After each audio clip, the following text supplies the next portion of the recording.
ทำอะไรลูกทำอะไรลูก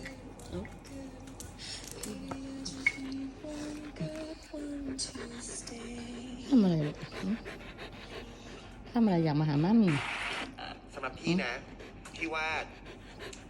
มันยังไม่พอสำหรับก็ทาเลนต์ค่ะอย่างพร้อมมากรักแค่ไม่ใช่ปีนี้สำหรับพี่นะพี่ชอบเสี เก่ ย ง ง นะเก่งนะ เสียงเนี่ยหลับตาฟังมัน